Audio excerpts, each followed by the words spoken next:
Seja muito bem-vindo, engenheiro, engenheira. Nesse vídeo nós vamos falar tudo o que você precisa saber sobre mapas de cotação. Se você não sabe nada, fique tranquilo, você vai aprender e vai sair daqui com um modelo que você pode utilizar, consciente de erros, consciente de acertos, daquilo que não pode faltar, como utilizar esse documento da melhor forma para extrair todo o seu potencial. Nessa série Projetando Custos, eu trago aqui para vocês ferramentas de gestão de obras, ferramentas de orçamento de obras que são indispensáveis para um engenheiro civil, tá bem? E nesse vídeo nós vamos tratar então do mapa de cotação. Meu nome é Milton José, eu sou especialista em orçamento de obras e aqui nesse canal eu ajudo engenheiros a ganhar mais projetando custos. No vídeo de hoje nós vamos falar então do mapa de cotação. Em algumas empresas isso aqui recebe até mesmo outros nomes, tá bem? Como quadro de concorrências, quadro de contratação, tem alguns outros nomes assim. Em geral, eu vejo por mapa de cotação, a literatura traz muito esse nome também, é como eu vejo mais em diferentes estados, então é como eu estou me referindo. Para nós começarmos, eu quero pontuar algo muito importante. O mapa de cotação é uma ferramenta de gestão que está presente aí em todas as obras e nas empresas minimamente profissionais. Se você quer trabalhar com um bom nível de profissionalismo, você vai precisar dos mapas de cotação. Não é simplesmente um documento que fica ali na gaveta, fica ali parado, aquele tipo de ferramenta burocrática, mas isso aqui é extremamente prático e é extremamente útil. Nós vamos ver ainda nesse vídeo todos os benefícios de se utilizar o mapa de cotação corretamente e como fazer isso, tá bem? Nós vamos ter uma parte, inclusive, de mão na massa, então não se preocupe que eu vou te mostrar tudo. Se trata então de uma planilha, né? Que ela é, na verdade, um quadro gerencial. Nessa planilha, nós conseguimos comparar propostas e cotações de diferentes fornecedores, mas com clareza de todas as informações relevantes. Então, tudo aquilo que precisa ser visto para tomar uma decisão de uma contratação ou de uma compra vai estar ali no mapa de cotação de uma forma clara. Por isso que eu chamo de um painel gerencial, de um quadro gerencial. Ele possibilita você comparar propostas diferentes, cotações diferentes, para ter segurança para fechar um determinado valor, seja de compra, seja de contratação, assim por diante. Costuma ser também um registro muito importante de como foi construído um contrato, ou por que uma determinada decisão foi tomada, porque o lastro está naquele mapa de cotação. É ali que nós vemos quais foram as informações consideradas para aquela decisão. Para que serve, então, um mapa de cotação? Agora que você já entendeu do que se trata. Nas empresas onde nós temos hierarquias bem definidas, o gerente da obra, que costuma ser um engenheiro, né? Talvez um engenheiro pleno, um engenheiro sênior, ele precisa realizar os seus contratos. Então, o cara está construindo um prédio, uma obra vertical, por exemplo. Ele tem que ter contratos de obra civil, contrato de estruturas, contrato de estrutura metálica, de acabamentos, de pintura. Existem vários contratos ali dentro daquela obra. Para ele realizar esse contrato, ele precisa da autorização de alguém acima dele ali na hierarquia da empresa. Para receber essa autorização, um coordenador de obras ou então o diretor de engenharia, o diretor financeiro da empresa, vai precisar ver qual foi a pesquisa de mercado que esse gerente de obra fez. Não é simplesmente o gerente chegar e falar, eu preciso contratar a empresa de pintura por 50 mil reais. Ele precisa comprovar que ele fez uma pesquisa de mercado e que existem tais e tais e tais empresas propondo a tantos reais. Assim, o diretor ali ou o coordenador consegue ver tudo isso e ele escolhe com quem ele quer fechar, não se baseando somente em preço, mas em outras informações que nós vamos abordar. Então, o contrato só é autorizado através de um mapa de cotação mostrando essa pesquisa de mercado com diferentes fornecedores, tá bem? Essa pesquisa, ela culmina, então ela termina, tá bem, com a elaboração aí do mapa de cotação. O mapa de cotação é aquele documento que registra a pesquisa que foi feita. E o mapa, é importante falar que ele tem outra função. Qual que é essa outra função? Ele também pode ser utilizado durante a orçamentação da obra. Veja bem, um mapa de cotação não é uma ferramenta útil somente durante a obra, mas muito antes da obra também. Quando nós não temos composições adequadas para serviços específicos, nós podemos elaborar mapas para orçar determinado serviço. Então, Existem serviços que seguem composições unitárias de uma forma muito tranquila. Por exemplo, a alvenaria é o nosso exemplo clássico, né? Uma alvenaria, eu sei que em 1 metro quadrado dela, eu gasto uma quantidade de tijolos, uma quantidade de cimento, uma quantidade de areia e tantas horas da equipe que vai fazer aquela alvenaria. Isso é muito básico, isso aqui se repete com uma certa assertividade e muito pouco risco.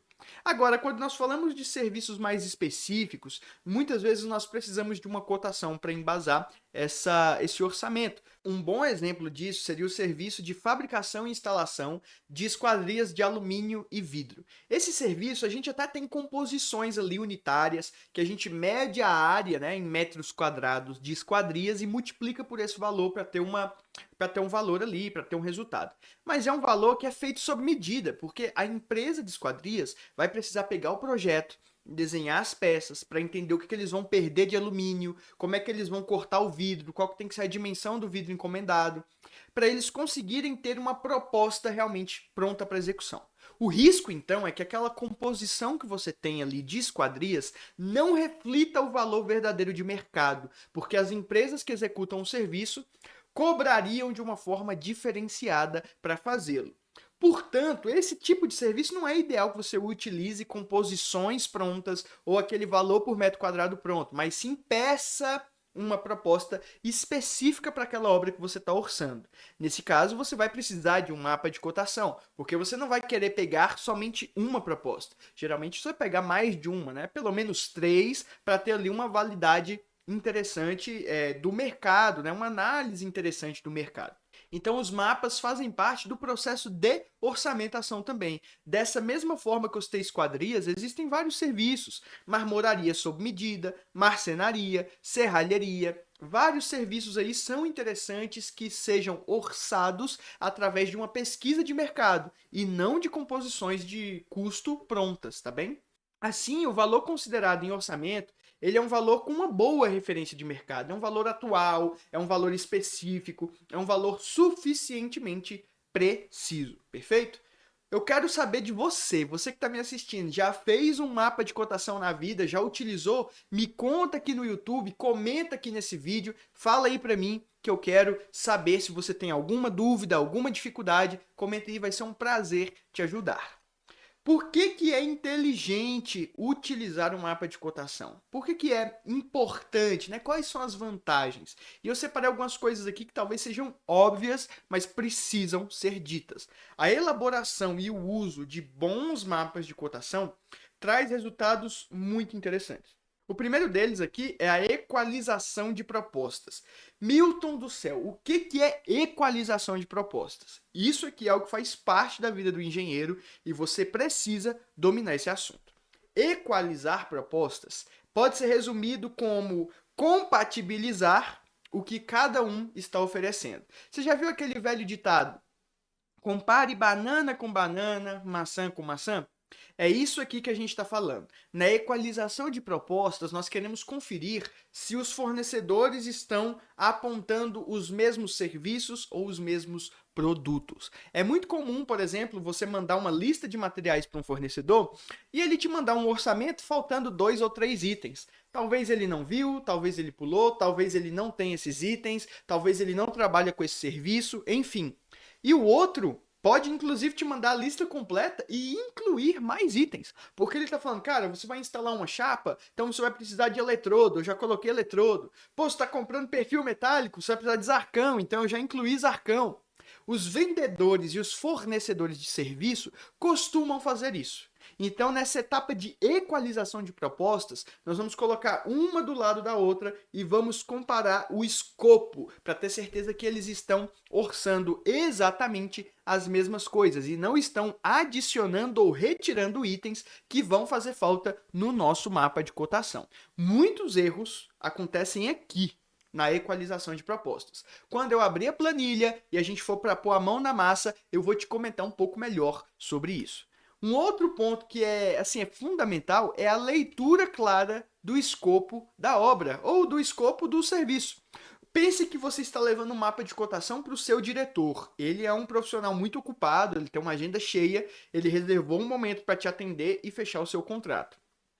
ele precisa pegar esse mapa e ter ali todo o escopo definido para ele conseguir ter uma leitura clara. Ele não tem tempo de se contextualizar da sua obra, de ver os seus projetos muitas vezes. Ele precisa que com aquele mapa e com o que você vai explicar, ele rapidamente se ponha a par de tudo que está incluído para tomar alguma decisão. Então, o mapa de cotação, ele nos possibilita isso. Não fica uma proposta contra outra proposta, um emaranhado de letras e textos. Não. O mapa de cotação ele é claro, tal coisa, tal quantidade, tal preço, tal coisa, tal quantidade, tal preço. E ele te possibilita fazer a comparação entre fornecedores com muito mais velocidade. Um outro benefício que nós temos é a criação de um único painel com todas essas informações. Porque ter todas as informações é bom, mas ter todas em um único lugar, em uma única página, é melhor ainda. Se o seu diretor ou o seu coordenador precisasse conferir todas as propostas, ler elas, ele perderia muito tempo e ainda talvez não ficaria claro tudo aquilo que ele precisa avaliar. Com o mapa de cotação, está tudo ali em uma página. E para ele se torna muito prático e muito seguro utilizar esse painel para suas decisões. Um outro ponto importante é o registro das variáveis consideradas na decisão. Porque, veja bem, eventualmente nós vamos optar por um fornecedor não por preço, mas por prazo.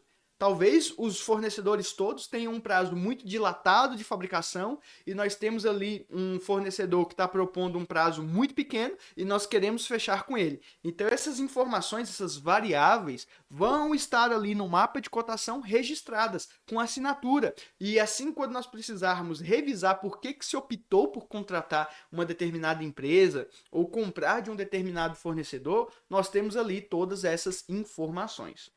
A pergunta que algumas pessoas volta e meia fazem aí nos grupos de WhatsApp que eu participo e no meu grupo de WhatsApp também é: posso utilizar os mapas durante o orçamento? Isso é certo? Isso é correto? Até onde é certo? E aí eu quero falar com vocês que é possível, é correto e você deve utilizar, mas com sabedoria. Por que eu gosto de pontuar isso? Porque o mapa de cotação, como nós vamos ver, ele tem particularidades, tem cuidados que precisam ser tomados. Inclusive, sem mapas de cotação, boa parte dos orçamentos se torna impossível de ser realizado, tá bom? Esses tempos atrás, eu tive fazendo o orçamento de uma casa a nível executivo, uma casa de 880 metros quadrados, padrão altíssimo, padrão luxo, e muitos dos serviços precisaram de cotações em específico.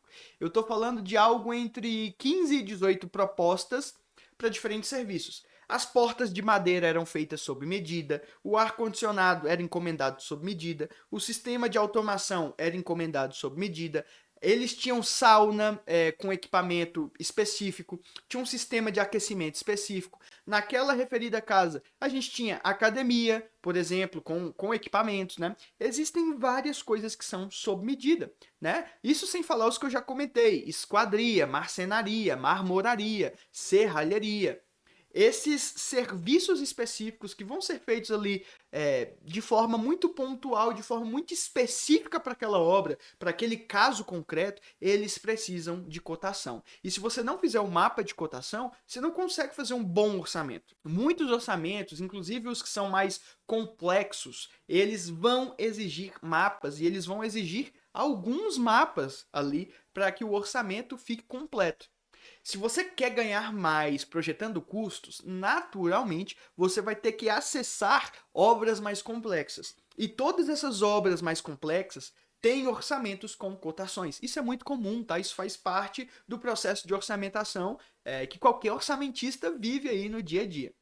O mapa de cotação é doce, mas não é mole não. Por que eu falo isso? Porque muitas vezes é mais fácil você pedir uma cotação para um fornecedor do que você mesmo colocar a mão na massa, desenhar um croquis, levantar um material, fazer uma composição própria. É muito mais fácil pedir para o cara te dar uma proposta. Mas se você só ficar pedindo propostas, você vai cometer erros. Você vai cometer erros graves. Por isso que eu digo que é doce, mas não é mole. É igual rapadura. Você precisa ter uma série de cuidados. Senão, você comete erros e erros que prejudicam o orçamento no final das contas, perfeito? Nós vamos falar mais sobre esses erros lá na frente, depois que eu te apresentar a planilha, depois que eu te mostrar como manipular essa planilha. E que tal agora nós preenchermos um mapa de cotação na prática? Então vem comigo, vamos colocar a mão na massa. Agora com o Excel aberto, eu quero te mostrar um modelo que eu utilizo aí nas obras e nos meus orçamentos. Em primeiro lugar, aqui no cabeçalho, que seria essa parte mais superior, algumas empresas mudam um pouco as informações. Aqui você está vendo que tem um preenchimento de obra, qual a data e qual o número do mapa de cotação. Algumas empresas vão incluir aí o responsável pela obra, o gerente da obra, quem é o autor do mapa, o endereço da obra e assim por diante. Eu não coloco porque para fins de orçamento, que é o que eu mais faço, faz sentido para mim trabalhar só com isso. Eu não preciso de mais nada. Mas fique alerta que isso pode mudar. Esses pontos aqui em amarelo, eles precisam ser preenchidos, certo? E alterados aí de acordo com cada obra, com cada serviço. Uma outra coisa que vai mudar de empresa para empresa é que geralmente aqui na parte inferior do mapa vai existir um campo para preenchimento de valor autorizado, quem foi o diretor que autorizou, qual a data, qual o gerente, se teve testemunha ou não, algumas informações assim. Porque isso aqui acaba sendo uma informação que fica ali registrada para saber quem foi que autorizou. Como eu faço para orçamento, de novo, não preciso disso. Aqui nós temos o fornecedor, então seria o nome da empresa, quem é o responsável pela proposta, então qual é o funcionário, quem é o dono ali da empresa que fez essa proposta, e o telefone de contato. Algumas empresas adicionam aqui também uma linha para e-mail, por exemplo, porque assim você consegue ter uma tratativa mais formal a respeito dessas propostas. Seguindo aqui, nós vamos ter aqui a parte de discriminação dos serviços. Então aqui nós vamos descrever quais são os serviços ou os produtos que estão sendo considerados nessa proposta. Aqui na direita nós vamos ter a coluna de unidade de medida desse serviço ou produto e da quantidade orçada, então, do serviço ou do produto. E aí cada fornecedor tem aqui o seu espaço onde nós vamos preencher com os valores da proposta deles. Como vocês podem ver, essa planilha aqui ela tem 2, 3, 4, 5, 6 colunas de fornecedor. Normalmente, um mapa de cotação tem pelo menos 3 cotações, tá bom? Mas ele pode ter mais participantes no mapa. Eu costumo trabalhar com o máximo possível, tá bom? Então, se você quiser utilizar até 6, a planilha já tem, ela já está configurada dessa forma. Aqui na parte de baixo, nós temos duas informações importantíssimas. Se você deixa isso fora do mapa, você é amador. Me desculpa te dar esse choque de realidade. O frete de entrega e a descarga da entrega precisam constar em todos os mapas, porque isso aqui costuma dar muito problema e muita divergência em obra. Às vezes você compra um determinado produto, né, e ele vem em grande quantidade, e a empresa não te informa se o frete está incluído, se o frete é CIF, se o frete é FOB, se eles descarregam, se a descarga é por sua conta, então isso fica em aberto. Sempre pergunte isso, tá bom? Sempre bata nessa tecla e formalize isso com a empresa. Formalize se haverá um custo de frete, se o frete é feito por uma transportadora terceira, se eles pagam, se você paga e também a descarga. Frete e descarga não são a mesma coisa.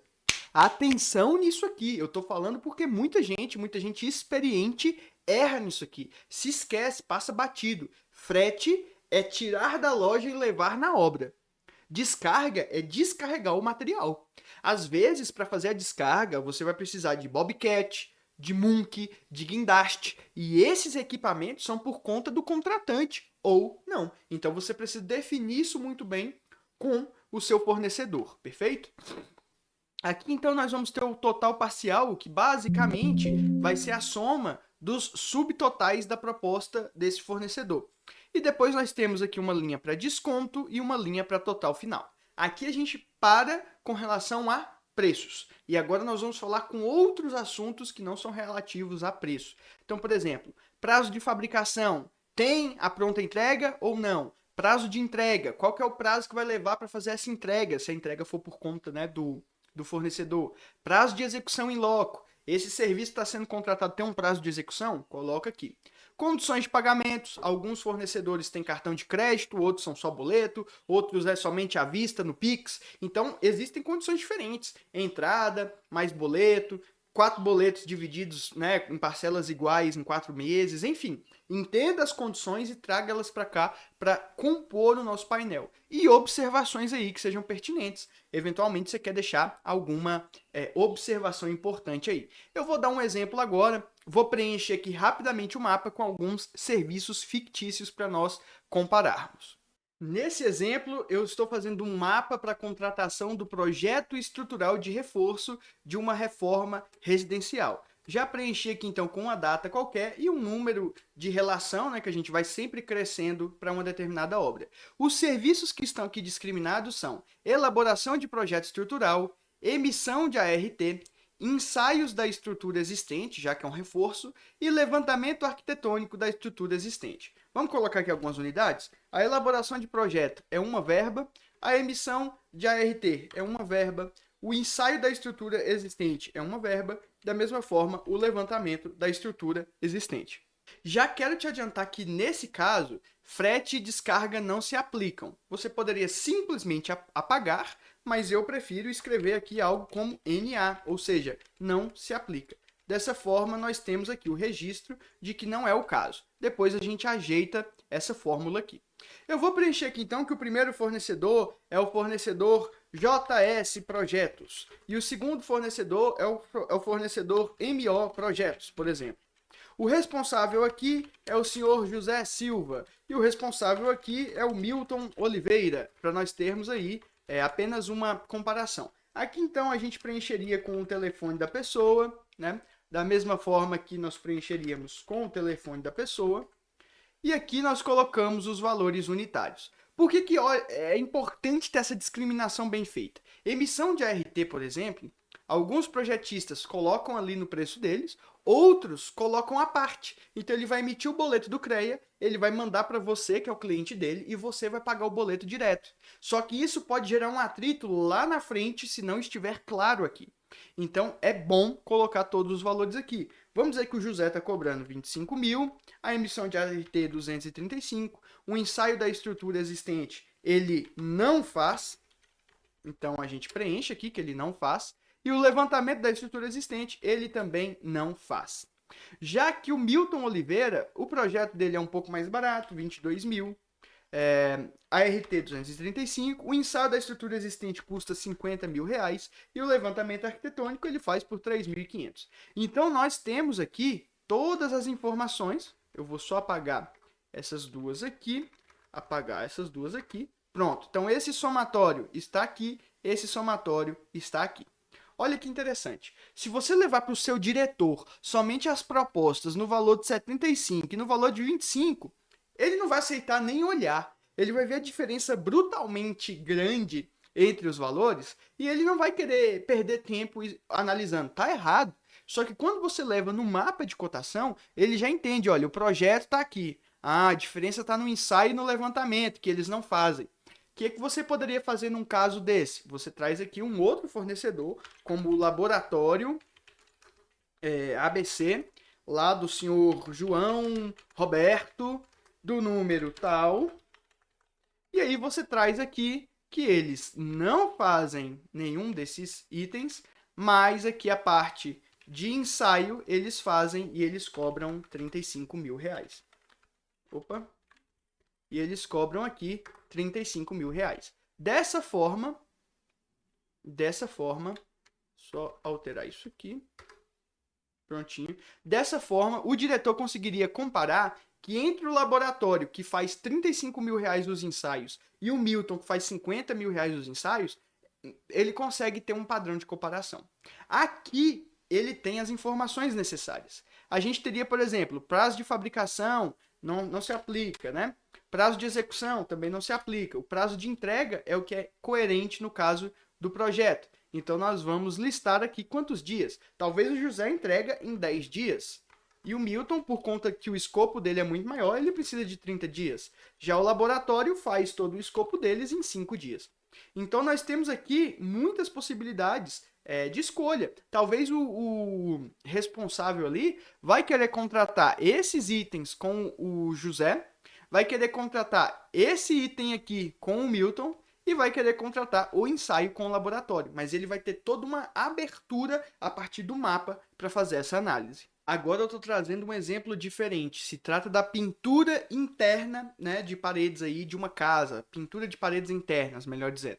Então aqui nós temos o serviço de emassamento de paredes em 2 demãos, lixamento de paredes, pintura fosca em 2 demãos, pintura acrílica, né, acetinada em 3 demãos e o transporte interno dos materiais. E aqui nós temos 3 fornecedores. Vamos supor que a AWS ela está cobrando aqui R$ 7,50 para o emassamento, R$ 1,50 para o lixamento, a pintura fosca eles cobram R$ 10 e a pintura acetinada eles cobram R$ 15. Mas eles não fazem o transporte interno de materiais. Os seus ajudantes vão ter que ficar movimentando materiais para eles.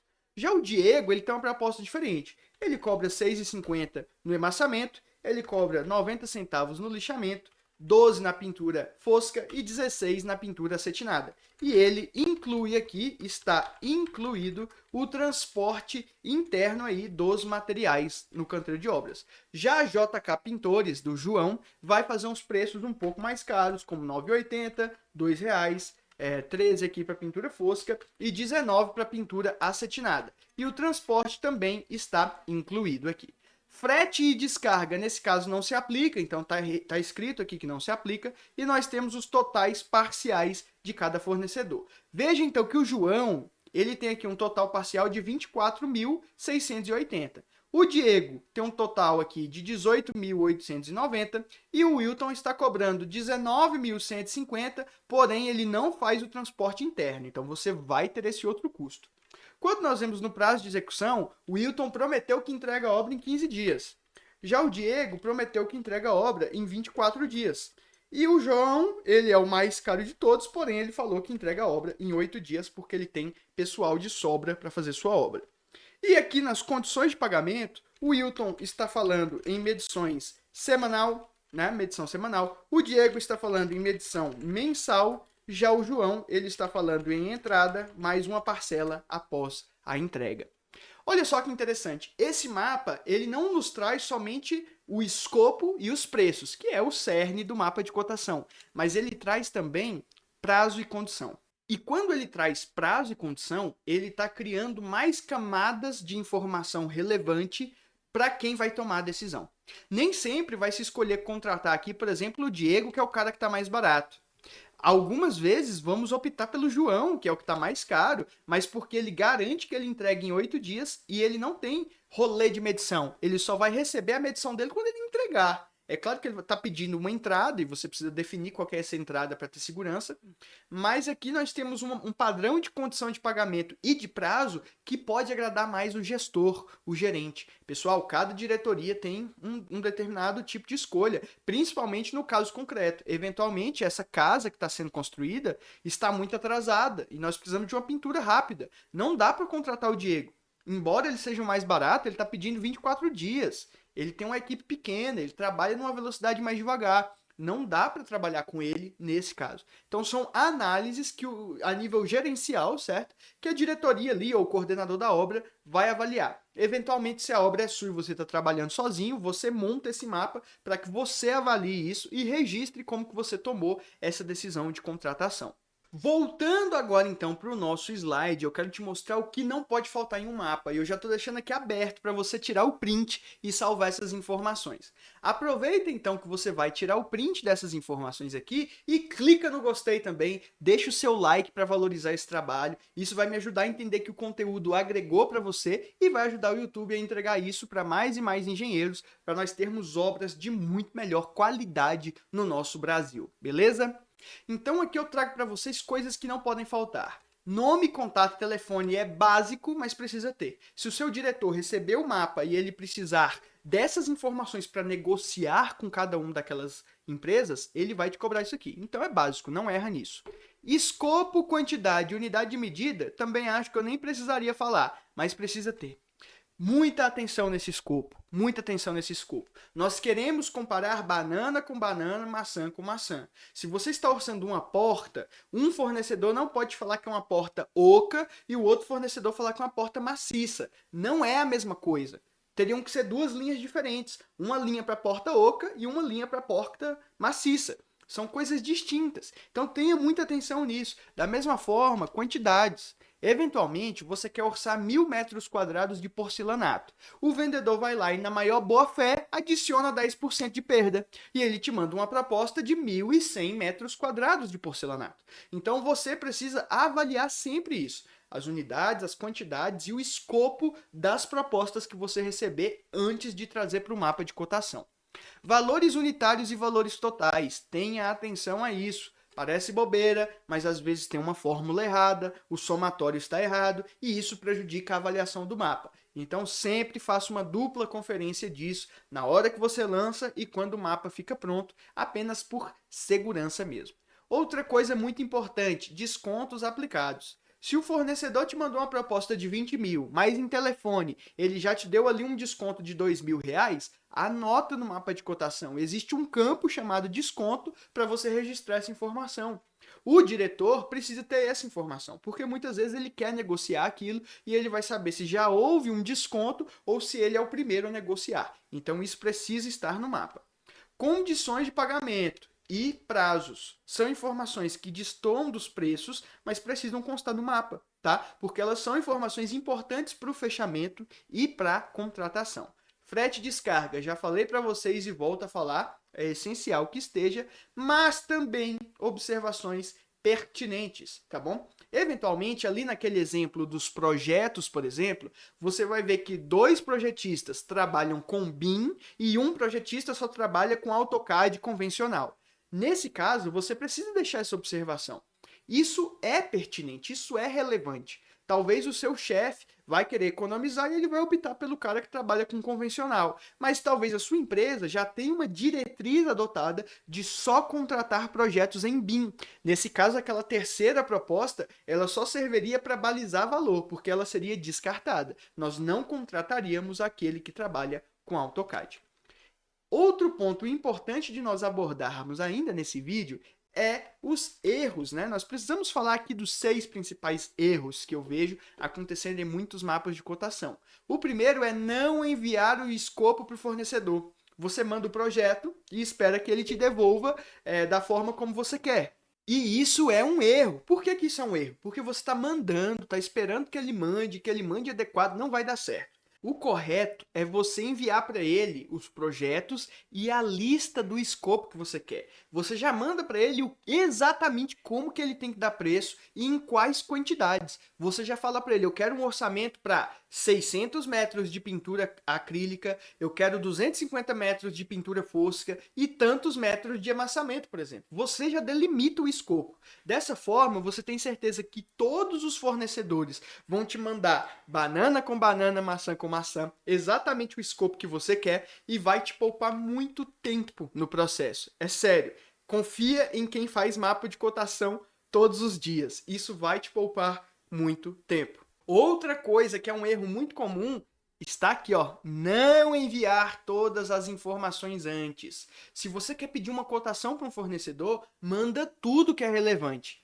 Endereço, localização, nome do cliente, CNPJ, CPF, projetos, croquis, todas as informações, vídeo, foto, tudo aquilo que pode ajudar o cara a já te mandar uma proposta correta de primeira. Outro erro muito comum são as quantidades divergentes. Então você tem ali um fornecedor propondo com uma quantidade, outro fornecedor propondo com outra quantidade. Por quê? Porque eles levantaram o projeto de uma forma diferente. Eles interpretaram a obra de uma forma diferente. Você não quer que isso aconteça. Todo mundo tem que trabalhar com um mesmo direcionamento, o mesmo start, que é você que tem que dar. É você que tem que dizer essas quantidades para ficar claro. E eu vou pontuar de novo, porque acredite se quiser, isso aqui é muito importante, frete e descarga. Frete e descarga é motivo de erro em mapa de cotação muito comumente. Vou te dar um exemplo muito claro. Você vai fechar com uma equipe de carpintaria e armação e essa equipe não descarrega o aço do caminhão. Eles exigem que tenha ali um caminhão Munk para descarregar o aço da carreta quando o aço chega na obra. Se eles não fizerem essa descarga e você não considerar isso no mapa, depois ou você vai gastar com caminhão Munk que você não planejava, ou você vai ter que aditivar o contrato deles para pagar mais. Então tenha noção da seriedade disso e tenha noção que isso aqui é importante. Eu não falei disso 3 vezes no vídeo à toa. É muito, muito importante. Uma outra coisa importante é que você tenha uma amostragem estatisticamente relevante. Se você tiver uma amostragem irrelevante, o seu mapa é inútil. Então, por exemplo, não adianta fazer um mapa de cotação com uma cotação. Você não fez uma pesquisa de mercado. Para que essa amostragem seja estatisticamente relevante, você precisa de, no mínimo, 3 propostas de empresas diferentes não relacionadas. Assim, você teve ali uma amostragem de que o mercado realmente está cobrando aquilo. Se você tem 2 propostas, corre risco de estar viciado. Uma, então, nem se fala. O 6º erro é não descobrir o target antes de fechar. E o target é um ponto que a gente pode falar melhor em um outro vídeo. Target, então, é um preço meta. O nome target significa alvo, que é aquele valor que você vai usar de referência. É aquele valor que você tem como meta para fechar. Normalmente ele vem de um orçamento feito anteriormente, ou ele vem de uma comparação inteligente entre as propostas. Me conta uma coisa, você quer saber o que é target? Quer que eu faça um vídeo específico sobre isso? Comenta aqui pra mim, deixa aqui nos comentários que se tiver gente interessada, eu vou gravar e eu vou ensinar essa técnica para vocês. Mas agora, você quer saber qual que seria o seu maior erro? Seria você ignorar que isso aqui dá dinheiro e dá muito dinheiro. E, inclusive, a maior parte dos engenheiros não está sabendo disso e não está prestando atenção nessa área. Nesse vídeo que está aparecendo na tela agora, você consegue ver vários serviços que um orçamentista pode prestar e muitos deles você já pode fazer agora e o dinheiro está ficando na mesa. Então corre lá e assiste esse vídeo.